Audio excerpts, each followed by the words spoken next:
the Warmaster revealed. Over the bodies of his fallen sons, the Khan climbed in search of Horus, each having sold their lives only after sending many times their own number of traitor legionnaires tumbling down to the ground below. At last he reached the plateau atop Gal Zamad, as those that remained of his company drove the blades through the throats of the few enemies that still defied death around them.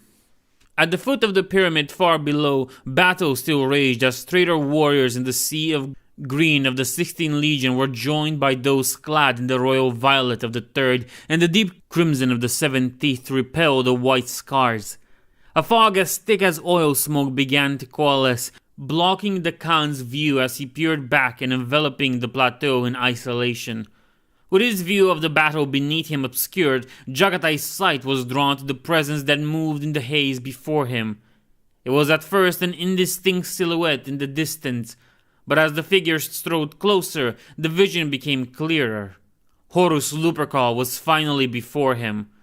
The Warmaster was not alone on the plateau of Gal Zamad, as dozens of the elites of the 16th Legion prowled closer, the gold-cast skulls on their former foes hanging from the chains of their baroque, spiked armor, and the eye lenses of their fire-blacked helmets glowing like embers in the dark. Behind them, a hunched figure with all the trappings of a space marine bore his weight upon a staff topped with a brazen rendering of the Eye of Horus. The Khan glanced about him. His companions instinctively raised their power glaives and formed around him in a protective circle, but he had no intention of fighting defensively. Instead, immediately breaking into a charge directly towards Horus himself. Jagatai struck at Horus with the force of a hurricane, a storm of fury and vengeance unleashed against the arch-traitor. The Khan's faithful company of Ebon Keshig fought at his side, each a warrior of exemplary discipline and skill pitted against the brute force and resilience of the elite warriors that accompanied the Warmaster. The blade mastery and fever of the white scars would have been sufficient to best almost any other warriors, but they had found their equal in Horus and his servants. Where his warriors fought as slavering monsters that revealed in slaughter, Horus himself fought impassively, his gaze ever fixed at some point beyond Jagatai.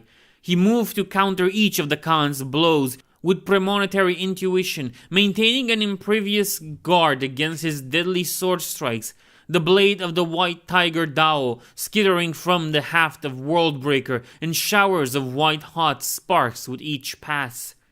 Even with the preternatural stamina of a Primarch, Jagatai began to tire, but the Warmaster's strength was unwavering. Like a mountain of granite, he remained unmoved before the flurry of blows that the Khan unleashed. Evidently, the ritual he had come to Daetus to conduct was already complete, and his physical form already bestowed with the eightfold blessings of his malevolent benefactors. Horus' capabilities were now something beyond those he had been created with.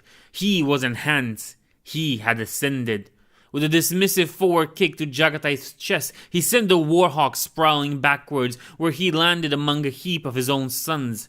All of them dead, their armor torn through by blade and claw as their bodies now twisted, crumbled wrecks.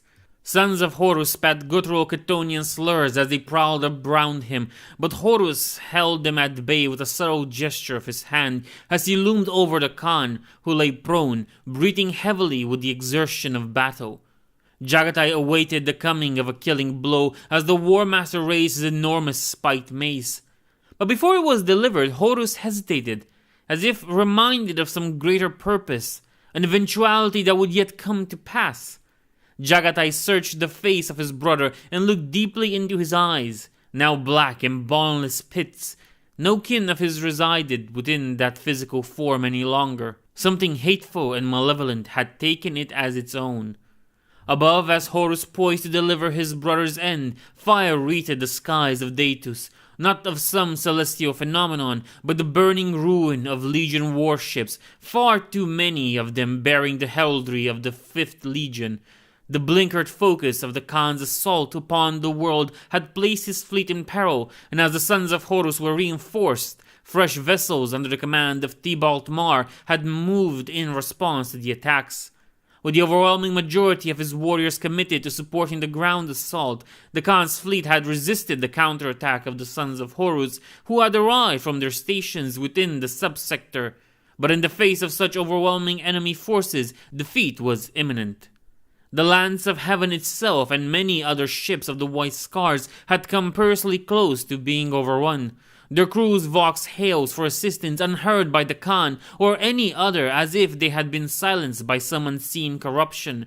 The invaders upon the 5th Legion's flagship were driven off through the intervention of Meduson's shattered legions, warriors in ebon, emerald, and iron grey who had arrived, drawn in pursuit of Tybalt Mar, unannounced but welcomed by the White Scars to purge the traitor presence. Shadrach Meduson himself had boarded the Khan's ship and fought to clear the bridge of enemies, his troops securing it at the cost of many lives. Amongst Meduson's men who had hailed from the 10th Legion, some had elevated the practice of vox encoding and communication beyond that of standard legionary training.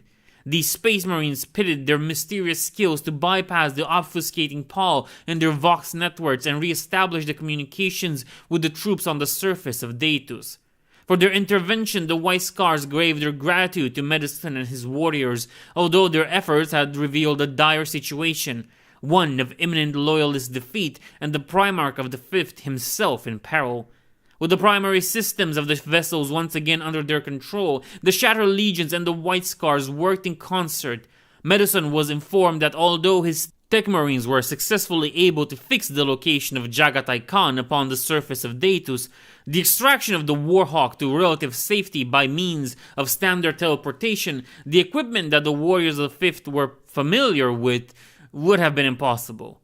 The enhanced and experimental technological artifacts that the warriors of the Shattered Legions had in their possession had far greater capabilities, including that of a much more accurate and powerful teleportation, although in many cases were untested and their use had unforeseen consequences.